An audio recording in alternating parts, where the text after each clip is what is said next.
All right, we're live. Welcome back, everyone, to the Choices, Chances, Changes show with Kit Tran and Georgie Dickins. Today, we have a very special guest, Eric Maldonado. Eric, welcome to the show. Thank you very much, Kit. Nice to see you. Georgie, thank you very much. And thank you for having me. Absolute pleasure. And, Georgie and I was talking last time, who's the one person that everyone likes, right? The likability quotient, someone that's always some way, somehow, shape, or form, everyone just respects. And we both came up with Eric. Like, it was crazy for us not to have Eric on the show. So, Eric, thank you for agreeing to be on. And it's going to be an amazing and fun conversation. So given the name of the show, what I really want to start off is talk about your origin story, Hmm. into how you get into the industry. But from what I understand, you started off selling like printers door to door. Copy machines, door to Copy door machines. in, Okay. in Little Havana, Coral Gables, and on the June Road by the airport in Miami. I did that for about 4 years right out of school, where I really learned to go to market, have conversations. Because I'd never, my background very humble. My father had a tie that he wore for funerals and weddings, a single tie. We didn't come from a white collar family. So yeah, that was my start, and I learned a ton there. And the lessons that I carried there, I think I still carry to this day because they were so influential. And I'm curious there, Mr. G, when you look back in that period of your life, what would you say have been, like, if you had to, give us three core lessons from that early, those early times selling the copy machines, what stood the test of time? I think activity, right?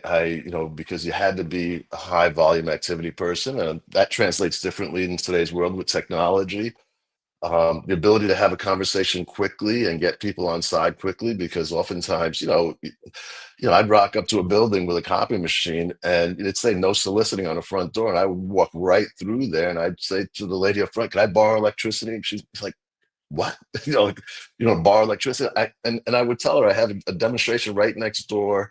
I'll make copiers. And before she could open her mouth, I would have that thing in there and she would be giving me copies, and that would count as a demonstration. And I'd say, go, I would be able to carry on the conversation and overcome objections without actually, get anybody angry at me. And the velocity to do that and do that time and again, to try and make a living.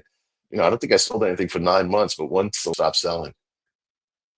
And it's interesting what you shared there, because you said the ability to get people on side quickly, and that to me really lands as a how So I was curious around again over your how do you get people on side quickly? You smile, you listen, and you get close. I mean, physically, as close as you can get to them, they'll allow you to get to them, and have a conversation with that person, in their eyes, and asking for help, and they will help you. You know, Eric, you mentioned about listening because you're an amazing listener. Like, what is the tip to be like a power listener? you, it really is just keeping still and listening. I mean, not thinking about what's next out of your mouth, but actually trying to absorb what's coming out of somebody else's mouth. Because when somebody says something, they're not always saying what they mean or what they want to say, and so you have to try and just understand people, where they're coming from, and honestly, it's just trying to listen. I don't know how else to say it. And doing that role as and it was selling copiers, am I right? Is that and you talked about the rejection, and I think we live in a world where there's so much coming at us all of the time. What did that teach you? Like, because I said there's always these fundamental lessons that we can carry with us. Yeah, well, what I learned was in many of those instances, when I got rejection, no didn't mean no. In my mind, it meant they didn't have enough information.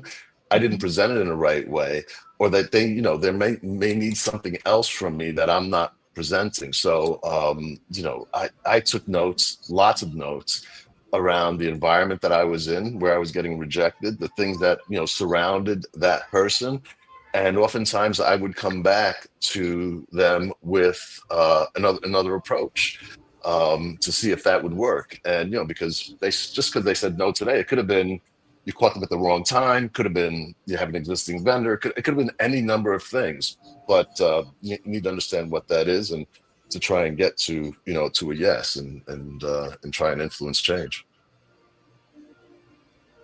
I love that, and I love the fact that no doesn't mean no. Not necessarily. It might, but It might. it's it just in my mind it meant that I just didn't give them enough information in the right way, so I had to figure out what that was. Oh, sorry, Kiet. No, I was just gonna say, like, how, we touched on this a bit, like how important is mindset, and one of the things you talked about is the Tony Robbins training, right?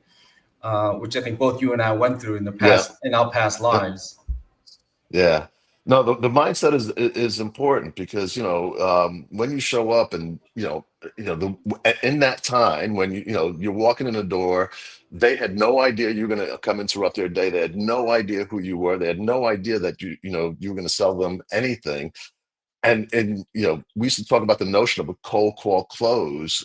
It was nirvana where you could walk into an office. They gave you time and space. You did a presentation. You walked out with a check. That was insanely difficult to do, but once you got good at doing it and you realize how you could do it, for me it just became the driver for everything. Not that you had to close anything, but that you could have a meaningful conversation with somebody when 25 minutes ago they didn't know you. Now they're writing you a check and taking delivery of a piece of equipment they didn't know they needed. Nobody wakes up in the morning saying, I need a new copy machine.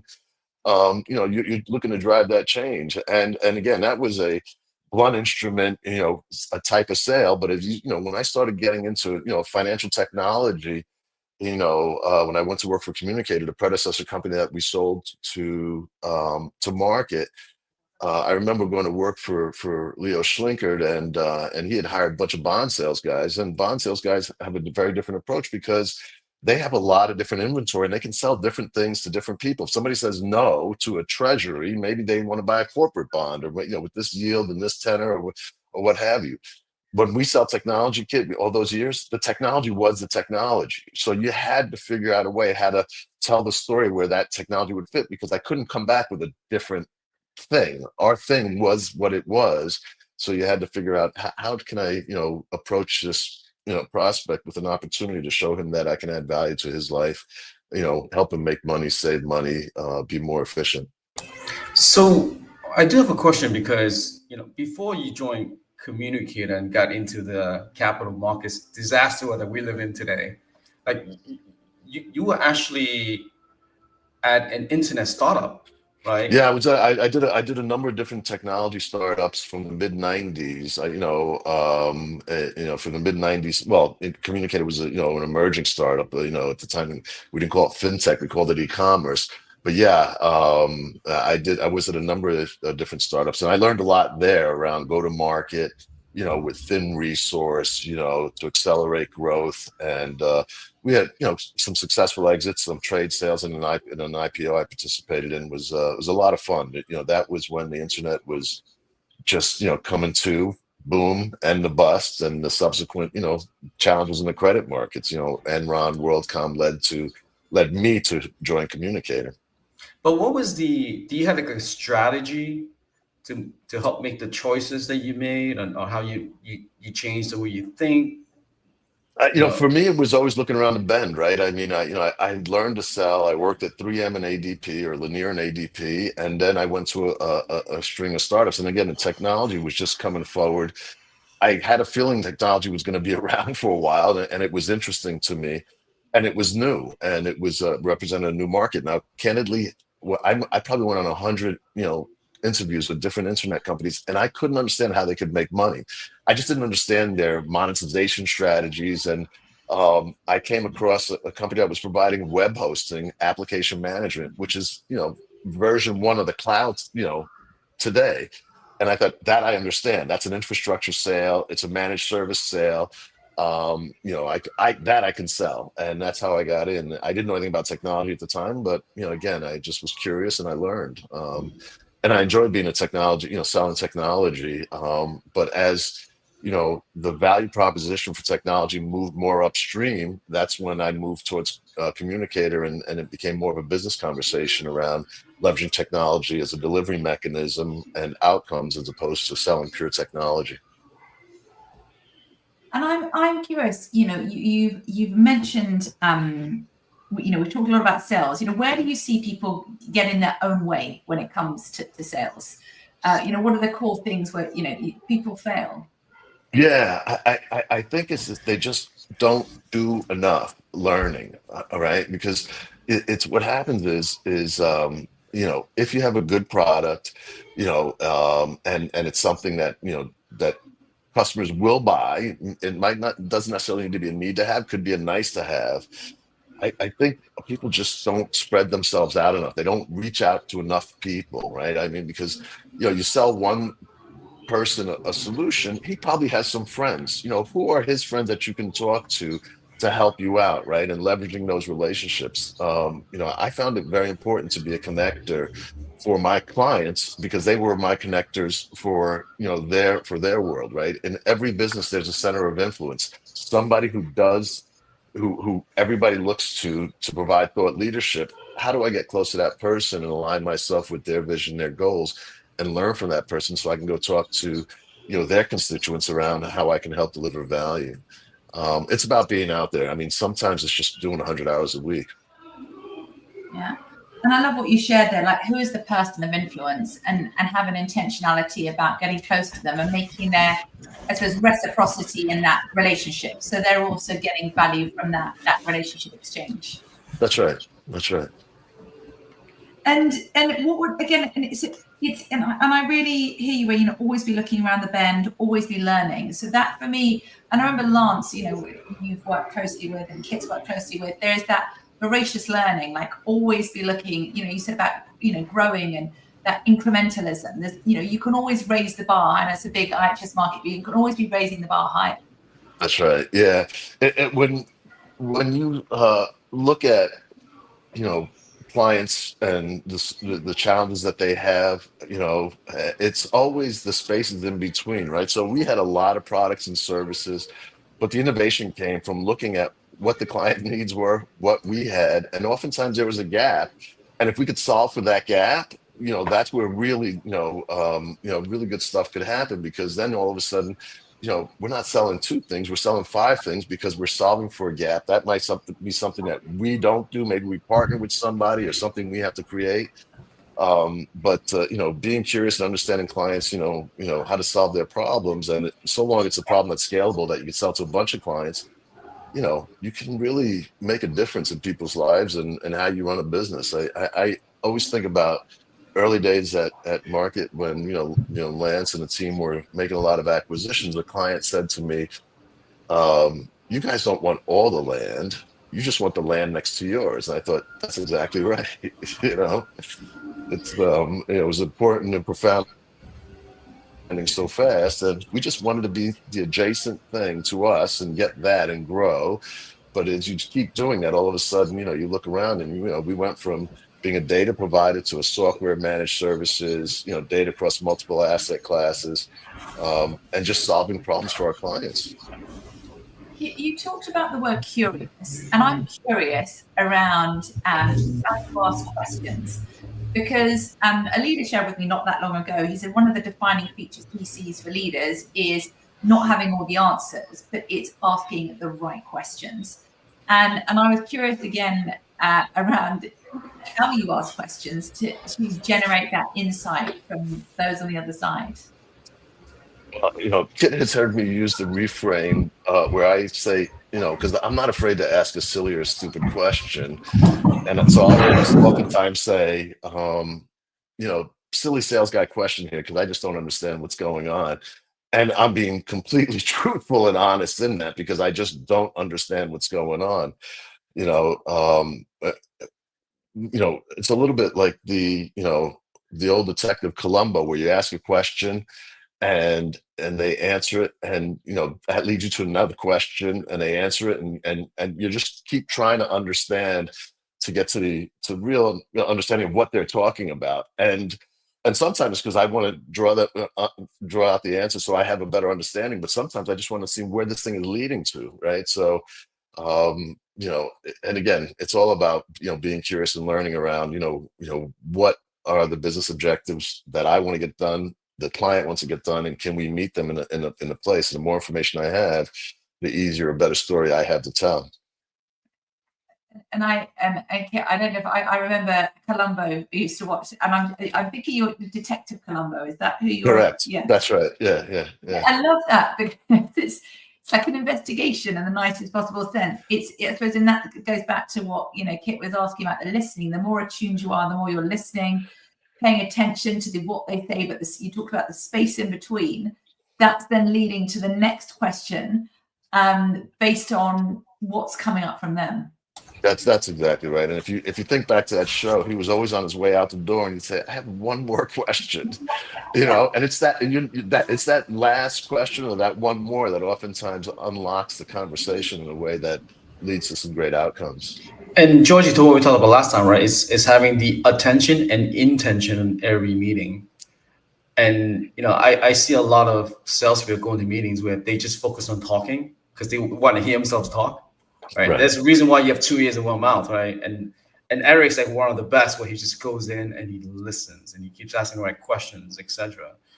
And it's not always going in trying to be the smartest person in the room. I think that's the mistake. People come in, like they go and like, I know everything. Like, no, that's not the goal, right? The goal Yeah. is to build and earn trust, right? And you can't do that by going in like trying to be the smartest person in the room. Yeah, if you're the smartest person in the room, you're the wrong room. And a lot of our clients, they know what they do for a living a lot better than what I knew, than how I know. I'm just trying to sell them something. So I should just sit and listen because they're the experts in what they do for a living. And those relationships, and as you start learning and asking questions, that they will, and sometimes the questions don't have great outcomes, but even if it is a contentious meeting, that may create some heat, as long as you're respectful and you're listening, something good is going to come out of it eventually. Yeah. The one curiosity I have, Eric, is you mentioned earlier about imposter syndrome, right? And you think about like from the early communication days to the early market days, the portfolio, the part of land that we end up covering is diverse, like the things we need to know and understand, right? You're going from there to then, being the chief commercial officer on a $4 billion portfolio. That's quite intimidating. Yeah, So it was a like, lot.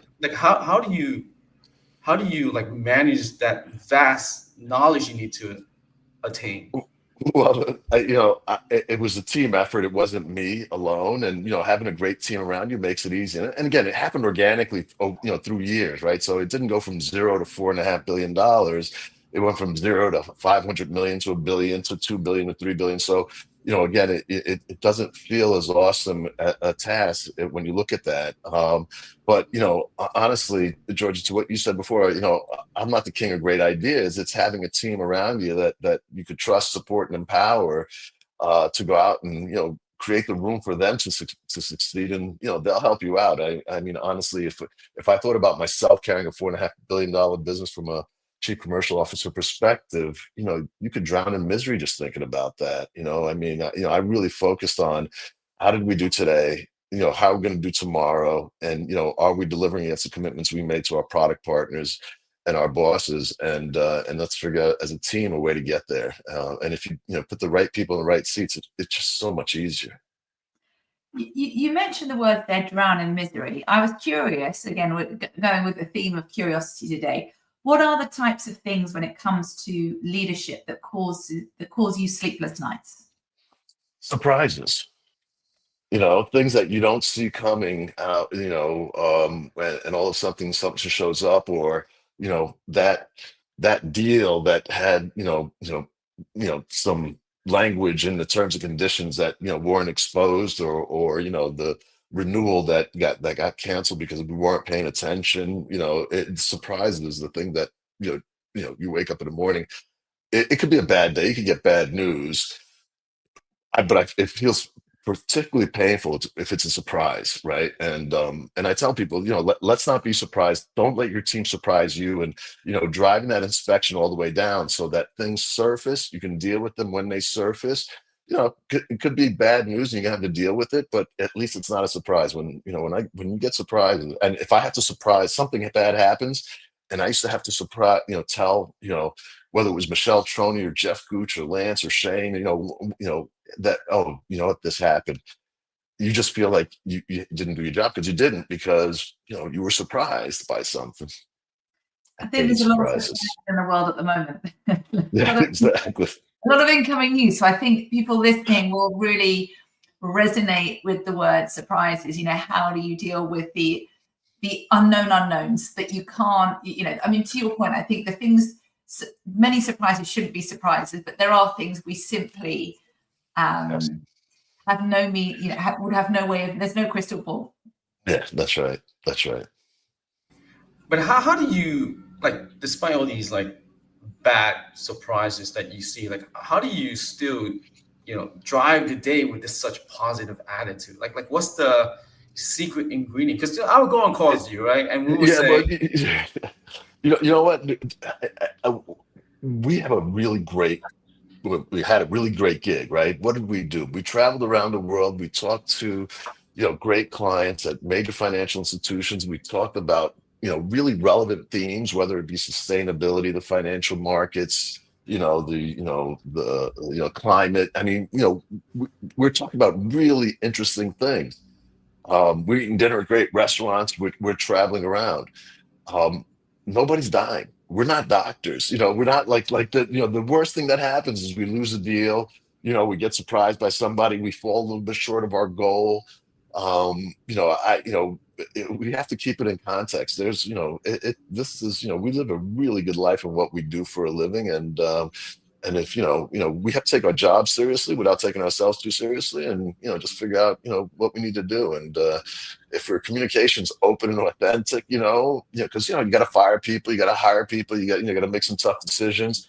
um if it's handled right, you end up in the right spot. And and most people want to end up in the right spot. Everybody's working for a reason. They're not working to make, they're working because they want a vacation home. They're putting the kids through college, right? And we keep the eye on the prize and think about our personal goals. That aligns everything a little bit easier. The word that really strikes me as I listen to you there is the word gratitude. There's a gratitude of the relationships you've had, the business deals you've got to work on, the parts of the business that you've had the privilege of being involved in, and I just get this enormous sense of gratitude. And I don't know who to attribute this quote to, but it's I don't know if it's a famous one, but there's something on the lines of, I've had an amazing life. I only wish I'd realized it sooner. Right, yes. It was someone on their, like, I think on their deathbed, when they're looking back, and it's like, wow, did I not have the most amazing life? And but I kind of was just so bogged down in the worrying about X, Y, Z, and I didn't realize all the gifts, which Right. so many, and there's that appreciation. That's exactly right. I mean, it's I knock on wood on the good fortune that I've had, work with great people, great teams, great customers, travel all around the world.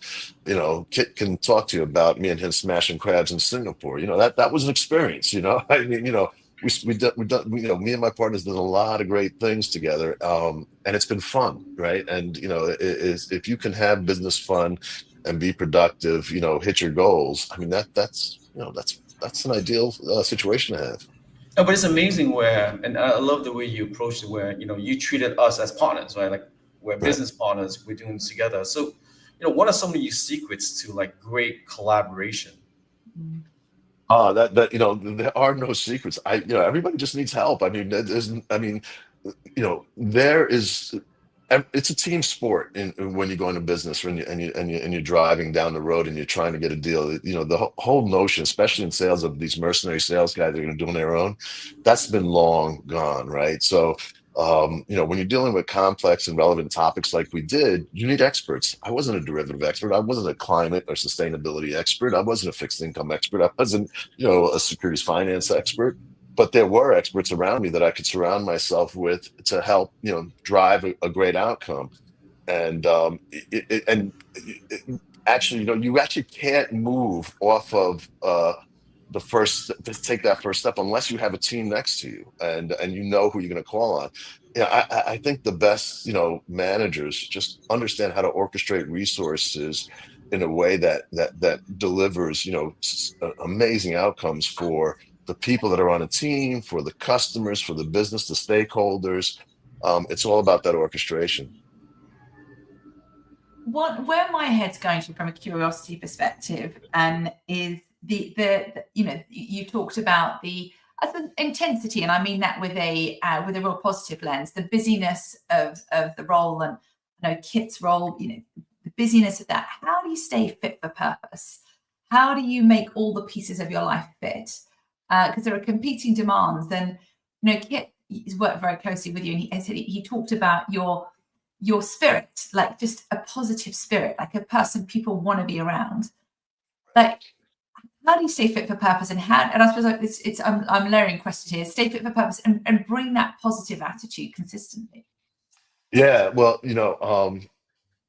it, it, well, it helps to have a great partner in life. Meaning, my wife has lets me do a lot of stuff, things that to be in that type of mood, right? I mean, it's without a great partner, I couldn't, I'd probably be in a bad mood, for a much,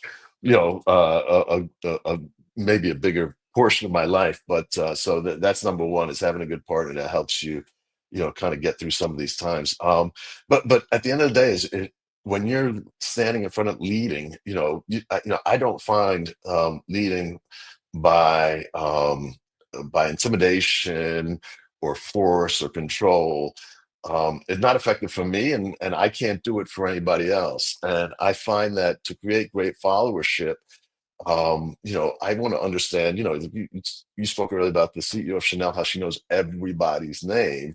One of the things that I try to do is understand everybody that worked for me, what their personal goals were, so that we could align ourselves together. And if I know a particular employee's got 3 kids that are about to go to college, and they want to, get those kids to college, and they want to save money and make money, and so to give their kids the best possible opportunity. That's what I'm going to talk to them about, and that's what I'm going to line up the resource about. That's a fun conversation to have.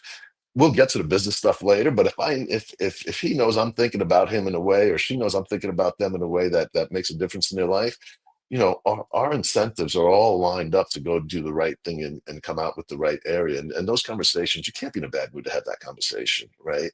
I mean, when Kiet was moving from New York to Dallas to Singapore, our conversations were about his family. What do you, how's your family taking that move? And then when I landed in Singapore, I knew all about Kiet's, had a conversation, and then we go out and do business all day. And we just delivered a great outcome because I understood what Kiet's personal incentives were. What did he want to get done? It reminds me of, and I don't know if you were both in the meeting, but Lance, I remember when I was speaking to him about the book, he said, I think it was his leadership team at the time, and he asked everyone to get a piece of paper, and he had several questions, like, look to the person on your right and your left, how many children they've got, are they married, where did they last go on holiday?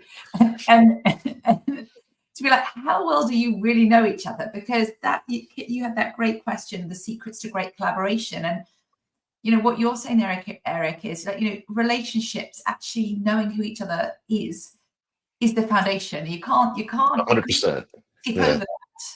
No, that's exactly right. That's exactly right. I mean, how do you put together a team? You just don't pick people and just say go, right? You have to know who they are, what they're doing, what their strengths are, where you may need to help them, where they could help you.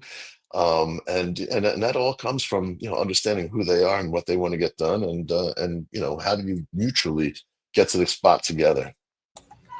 Yeah, I mean, one of the things we call it the coalition of the willing, right? How we all come together willingly because we see this outcome that's quite aligned. And That's right.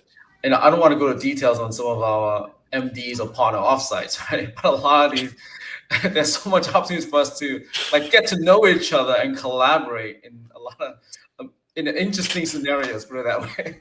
Yeah, they occasionally felt like the Hunger Games. Lance did a really good job of making sure that we were competing in a rather robust way. But it was a ton of fun. But we did get to know each other in those days.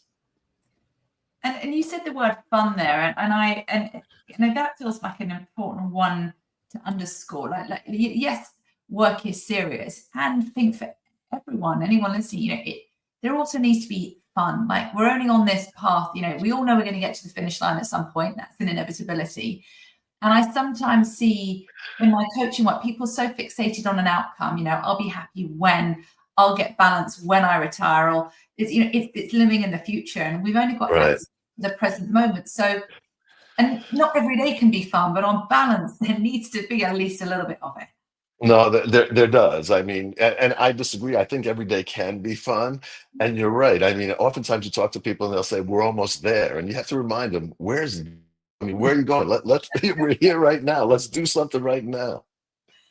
Yeah, it's, you often see people stressing about the past, worrying about the future, and it goes back to what you were saying earlier about that gratitude, that kind of appreciation. Like, let's just appreciate the here and now. Yeah, Let's just take yeah. a moment to pause.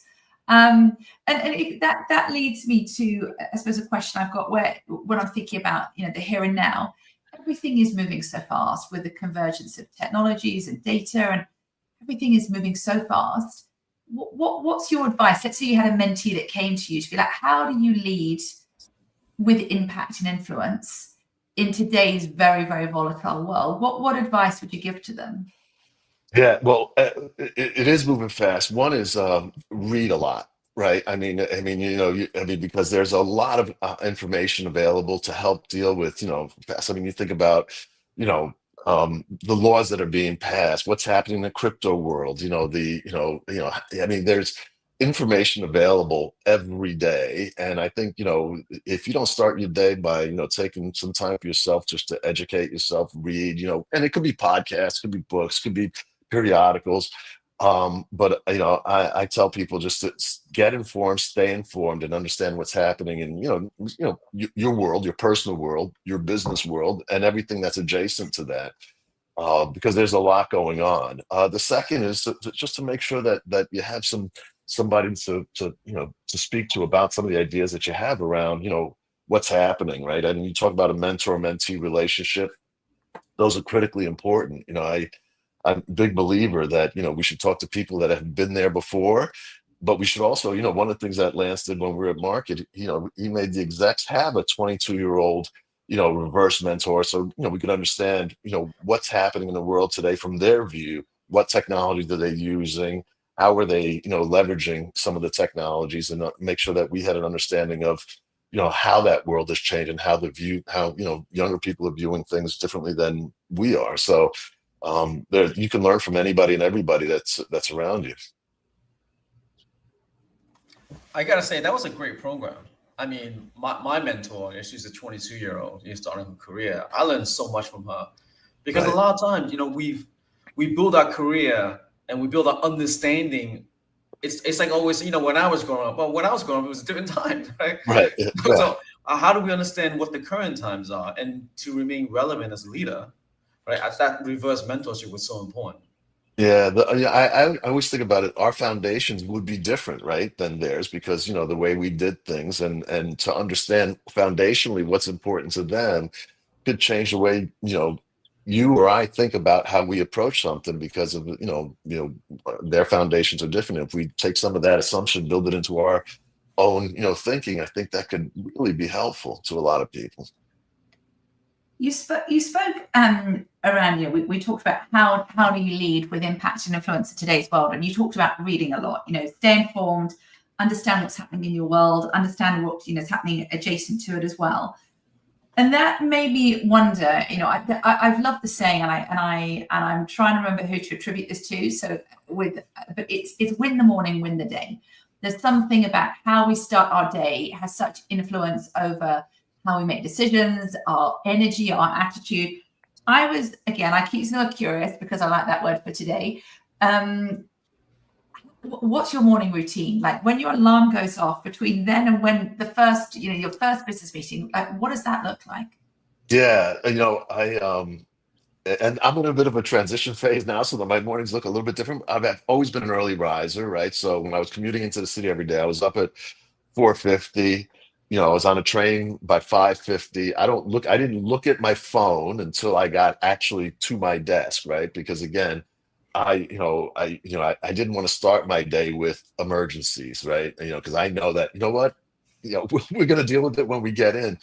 And I would just take some time to do that reading the first hour and a half in the morning, to do that reading. And quite frankly, look at the water. I live near the Hudson River, and beautiful body of water. And that it puts me in the right frame of mind to think about my day going forward. And then when you get in, that's when I start, really paying attention to, the things that came in overnight, the things I got to pay attention to, the goals for the day. I always, was really good about leaving a list on what I need to get accomplished that next day. Um, and I would leave that on my desk, and at some point, I would start getting to those items that I needed to get to solve for. And I would try and control my day rather than let my day control me. Not always easy, because sometimes you walk in and you look at your calendar and you realize, I thought I only had 4 meetings today, and all of a sudden, there's 7 meetings in your calendar, and the time that you thought you had, you didn't have. So you need to maybe do some juggling and some changing around so that you can get the things that are important to you to get done, right? So Don't start your day with emergencies. no, that's an awful way to start your day, isn't it? I mean, no one's gonna want to spend time with us if we're in that state. And I think it was my coach shared with me. She said, sunlight before screen light. Now, I'm still working on that, because my phone is my alarm, and I've tried with other systems, but I try, and even now we've got a pond outside our bedroom window. I try, and even if I just open the blind, look at the pond before I look at my phone. And I always try and start with a mantra in the mornings. I'm like, you know what, today is going to be an extraordinary day, or a magnificent day. So I'm thinking, I'm just going to tell myself it's going to be great, and just then put it out there that, everything's going to, unfold in that way. But I never realized in my 20s the importance of how we start our day. And I think now, especially the younger generation coming up, I look at my children, the first thing they do is they go to their phone, and they're still coming out of that, that slumber, and they're straight away at TikTok. And I'm like, you've only got so much mental capacity, like fill it with good things, not Yeah. Not, It's a hard way. Yeah, it's a hard way to start the day if you're picking up your phone and looking at it. And I just want to learn something, in the morning. Listen, the papers come out in the morning for a reason. What's happened around the world. Let me see what's happening. What's interesting? Did my sports team win? Did my client's sports team win? I'm going to see him today, right? I mean, it's just a great way to start the day is by reading, I think, and a little bit of slow meditation. The one thing I do want the audience to learn from you is, look, you have an amazing career. You've done amazing things, but despite that, you've raised some amazing kids. Like your kids are amazing and what they achieve. Like, how do you manage to balance that and do both? A smart wife. you know, that's honestly, it's Sandy really did a good job. How many children have you got, Eric? 3. And the children, they're young adults, 29-year-old twins and a 27-year-old. They're great kids, all of them. And what are what do you see as their core qualities? They're just good kids. They're kind, they're generous. They care about other people.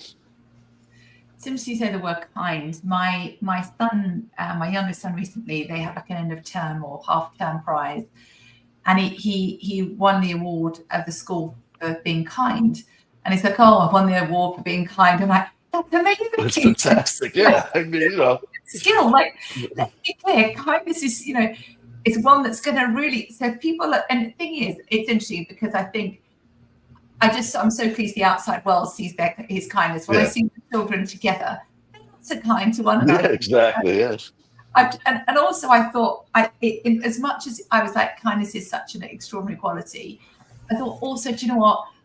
Well done to my husband and I. We are, because sometimes I question if I'm a good enough parent. But when the outside world sees kindness, I'm like, whatever we're doing, it's working. That's exactly right. I mean, I just want my kids to be happy and kind and good, productive humans. Yeah. And it's yeah, I agree. Same here. And I want them to enjoy their lives. And I Yeah. think it's the world they're growing up in is so different to what we were, and it's such a competitive place as well. But I was like, you've got to do the work, got to do the work. And I talked to my oldest child. I said, you've got it's it's patient urgency because they want everything now. And That's it's right. like promotions when you get to the corporate world, like they don't happen immediately. Pay rises don't happen immediately, and you've got to do the work. That's exactly right. That is exactly right. No, but I think what's amazing, and you've highlighted this, everyone's seen this, is finding the right life partner and giving where credit's due. Like it takes a village to raise Yeah, a it does. family, right? Absolutely. I traveled a lot. When I think back about it, it's an insane amount, right? I mean, I was just all over the world for 25, 30 years. I couldn't, work-life balance was not necessarily a thing for most of that time, right? Where, you're just running and gunning and doing the things because you wanted to achieve your goals. And Sandy picked it all up, I mean, she took care of a lot. Yeah, it is trying to make all those pieces of your life fit. And I think that partnership, no one's an island. And certainly one of the things I think I've noticed over the years is the importance of investing in those relationships. I think there are many years where some of the people closer. I remember my husband once said to me, he goes, just as an FYI, your clients see the best of you, we see the rest of you. Which I don't think that was a compliment, but it was Yeah. the truth that I needed to hear, because I think I'd finish in the evenings and tired, exhausted, and so it's like, so now I calibrate before I go into my home, just to reset, so they do see positive energy. Otherwise they just see me in leisure wear and the impatient version rather than. Yeah, it's interesting because when my youngest daughter did an internship with us, because I used to come home and in my core, I'm an introvert. I love being by myself. It takes me a lot of energy to be, a leader and be outgoing and spending a lot of time with people. I prefer to be by myself. I like being by myself. And when my daughter did her internship, she looked at me. She's like, "I've never seen you smile so much," because she saw me smiling at work. And I got home. I was just exhausted. I'd get home. I'd be like, I didn't want to deal with anybody or anything. That was a profound lesson for me, I and love way that. too late. But it's children are our truth tellers, aren't they? Our They children are. give us the unvarnished truth. There's something that really struck me listening to you there. I've worked with a number of leaders, and this I'm going to relate specifically to females, where there are a number of females that I've worked with that identify with being introverts, especially some of those emerging leaders. And it's like, well, how do I get ahead? How do I build relationships? And I've seen many examples of introverts who are phenomenally successful and built incredible networks. What's the advice you'd give to other introverts as a Yeah, I'm getting some feedback. I don't know, kid, if it's coming from you because I think it's drowning out Georgie. Yeah. yeah, There you go. Sorry what about that, advice would Georgie. you give to those who identify as introverts in terms of how to think about building relationships where it might not come naturally? It might just feel highly uncomfortable networking. Uh, Yeah, and again, that's where, learning to be a sales guy really helped me because I had to do that to get out of my shell, to approach people, learn how to have a conversation. But I think it's just, say, just go to a networking event, put yourself out there, have a conversation, and honestly, they don't have to be long conversations. They could be light conversations, as we talked about earlier.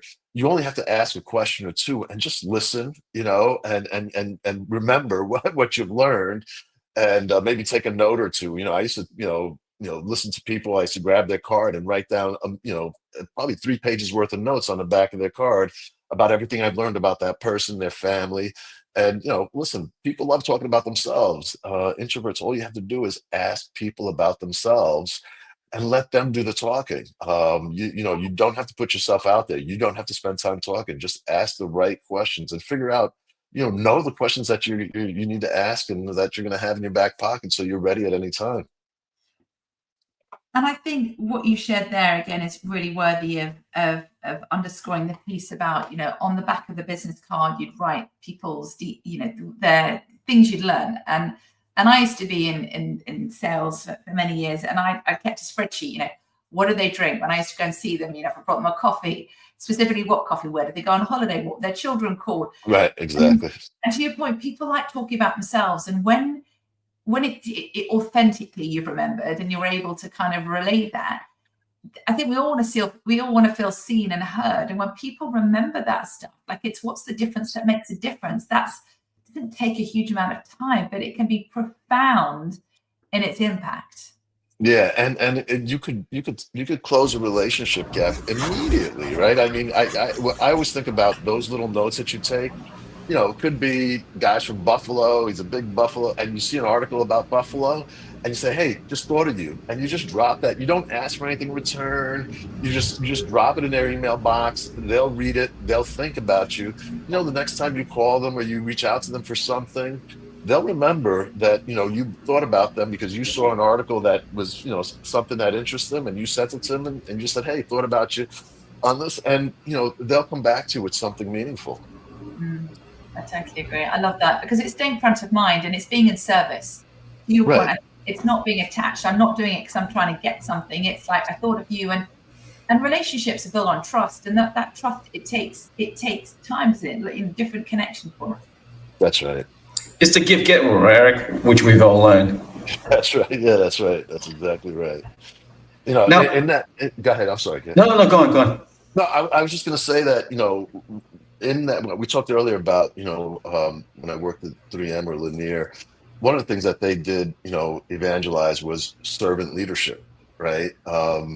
Which is, I'm a big believer in, and where, you turn the hierarchy upside down and you work for the people that work for you. And to do that, the pillars of servant leadership are empathy, authenticity, that ability to listen. And if you're doing that in the right way, that, I learned something about something and you forward that on to them, that if it's real, because, I heard about it, I'm like, oh, Kit's going to love this. Let me put that out there to Kit.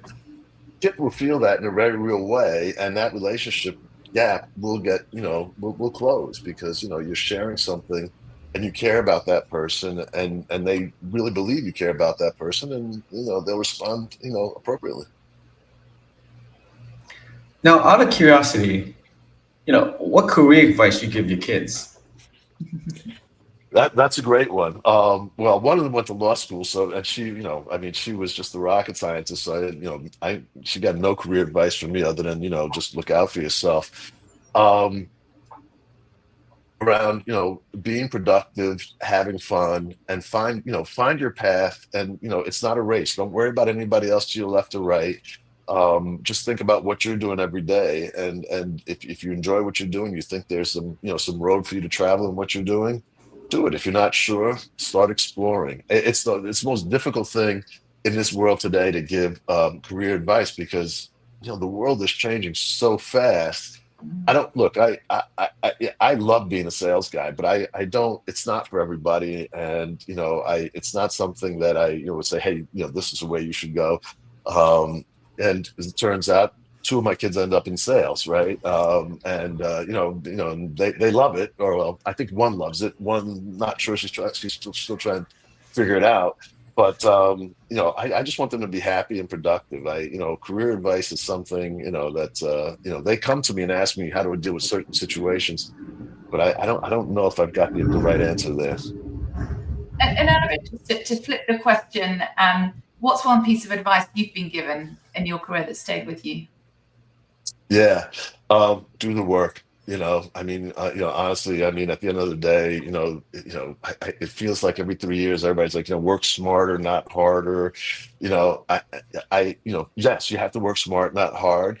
But honestly, it's the hours. It is the research. It's the time you put in, understanding, your assignment. Where you're trying to take the business, what the right outcomes are. Do we have the partnerships of the team to get there? it takes time, hours, and you just have to put in the time. Got to do the work. I love that. You know, one thing people don't talk about, and I think you've highlighted this, is immersion, right? You want to achieve big things, you gotta commit, you gotta immerse your mind, your energy towards it. And it's not a part-time job, right? And I think that's the challenge where a lot of people think they're trying to find shortcuts. I do the things with people that know how to build relationships, people know how to sell, people know how to focus, right? That's a forever skill set, right? Yeah. Because guess what? With AI, that's stuff people need more of, right? Not Yeah, less of. that's right. And when you talk about the world changing and knowledge transfer and what people are using to gain knowledge, I mean, the changes that are happening now are happening at a pace that that I haven't seen. So you have to be very intentional about what outcomes you want to get, the team that you want around you, and how to get there. Because listen, AI is here; it's here to stay, and it's going to impact all of our lives. And we just got to figure out, how do we get smarter and leverage these tools to make us all better? And I'd love, if it's okay with both of you, to close with a quick fire. So Sure. questions, and they don't have to be one word, they can be sentence. So I've got several here, and the first one is a leader you admire. A leader I admire. That's a good question. From a business perspective, I think about, you know, I was, I shouldn't be tripping on this one. You know, I think when I think about a leader I admire, I think about, it's tough. I mean, it's not that we have a leadership crisis. I just think that, like, in top of my head, my first answer was going to be um, Cook. This is the CEO of Apple, right? And I think he's a great leader. But I feel like everything that's currently happening. You know what? Let me answer that question. Richard Branson. Okay. Because I feel like there's in this country right now. I think there is a leadership crisis because not enough people are speaking up around some of the things that are happening. And in my head, I just ran through 5 examples. I was like, let me get and every single one of them, I found that there's been a level of disappointment in the last couple of years of what's come out of them. I love Jamie Dimon. I think he's a great CEO, but but in a few instances, I've just seen things that just like, yeah, I don't agree with that. Richard Branson would be the answer. Okay, I love that. And as a fellow Brit, I particularly like that one. What do you think people think of you when they meet you for the first time? I think they think I'm smarter than I am because I tend to be very quiet and I don't talk a lot when I meet somebody because I really am an introvert. I think they think I'm a lot more serious than I am as well. Okay, I love this, and I want to dive in more, but that then beats the objective of the quick fire round. So I'll do a separate conversation. And it's a quality you most value in others. I'm sorry, say that one more time. The quality you most value in others. Oh, honesty. Yes, absolutely. One thing you can't work without. My iPhone. But not until you get to the office. Right, Remember, exactly. We've got the sunlight before screen light. The best book you've read this year, or Netflix series you've watched, if TV's more your thing. Well, I've read a couple books this year. The one that intrigued me the most was Careless People around Facebook. I thought that was an interesting book. I didn't love Facebook before that as Zuckerberg, and that actually validated a lot of my ill will towards that organization. So did I answer the question? I'm trying. I guess stumble on the Netflix one because I've seen a lot of Netflix, but I just don't know what was worthy. And I don't know whether your parents are still with us or deceased, but what do you think they're most proud of when it comes to you? That I have great kids. Yeah. Well, that's legacy, isn't it? That's legacy. Yeah.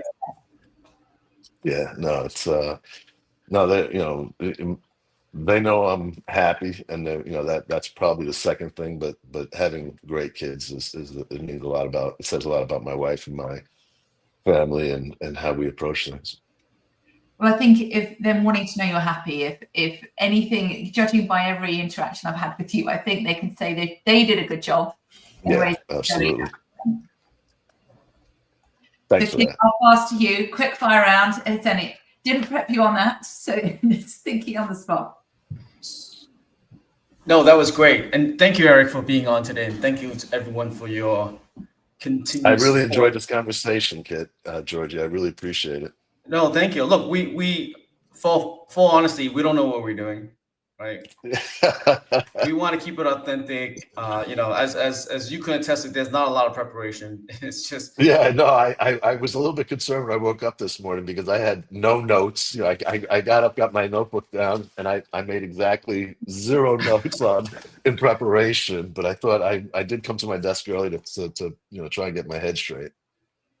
No, we're very deliberate in that, because when it's scripted, or not even scripted, but if the questions are then it doesn't allow you to feel the room and go with flow. And so we were really intentional around how we structured this, about it being just see, we're Columbo. We're okay. That's where we are Columbo in our approach.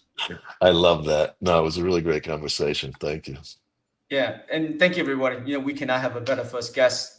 Keep listening. Please follow us on our page. And thank you very much. Have a good weekend, everybody. Thank you. Thank you.